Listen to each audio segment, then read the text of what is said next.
ดือนกว่าแล้วบาดนี้เข้าพรรษาก็ได้สัปดาห์ที่2แล้วเพิ่นก็เดียวเข้าพรรษาได้2สัปดาห์แล้วเด้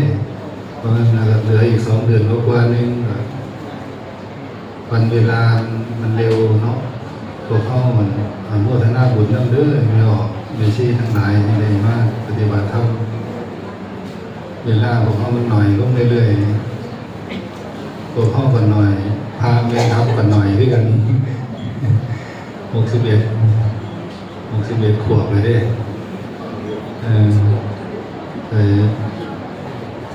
อนุโมทนาบุญนำพวกเขาที่ได้ถือศีล5ศีล8ร่วมเข้าพรรษามากบ้างน้อยบ้างอย่าได้ประมาทครูบาอาจารย์หรือว่าอย่าได้ประมาทในการใช้ชีวิตศีล5ให้ครบให้บริบูรณ์ให้บริสุทธิ์ทำจิตใจตัวเองให้มันดีมีเมตตาหลายๆอย่าอิจฉาริษยาเพิ่นจะไปโกรธจะไปเครียดให้พื้นให้ไปอยู่ใช้ชีวิตของเฮาอย่างมีคุณค่าในห่วงเวลาที่เหลืออยู่นั่นแหละมันก็สิเป็นเฮ็ดให้ครบทานศีลภาวนาให้ครบนี่คันบ่ครบมันก็สิ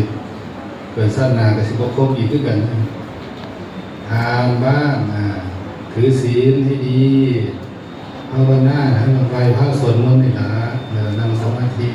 บ้างนี่แหละคือภาวนาครบ3อย่างนี้เกิดชาติหน้าชั้นใดแล้วก็จะสวยรวยหล่อฉลาดครบเลยสวยรวยฉลาดครบแต่สั่นท่านทำบ่ครบ3อย่างก็สิบ่ครบด้วยบัดนี้ผู้งามอยู่ตัวนั้นบ่เก่งสินะก็ขาดท่านเฮาเฮ็ดบ่ครบเพราะฉะนั้นอันนี้แก่นธรรมแก่นการกุศลที่เฮาไหว้พระสวดมนต์แต่ละมื้อนี่เป็นแสงส่องทางให้พวกเขาเด้อในการรักษาพุทธศาสนาวัดบ้านน้ำเฮาวัดอัมพวันนี่ก็ครูบาอาจารย์เป็นกับปฏิบัติดีเป็นวัดชอบในวัดกูแก้วเฮามีจังหวัดอยู่ใกล้ไสเฮาก็ไปเฮ็ดบุญนั่นล่ะครูบาอาจารย์เพิ่นปฏิบัติดีเฮาก็ส่งเสริมเพิ่นนะครับอุ้มชูศาสนาให้อยู่โดน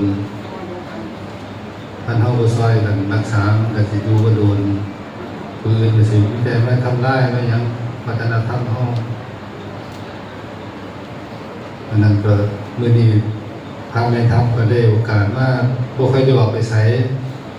หลวงพ่อประจักษ์เพิ่นบ่ให้ออกไปเพิ่นว่าเพราะว่าพระบวชไม่อยู่พระ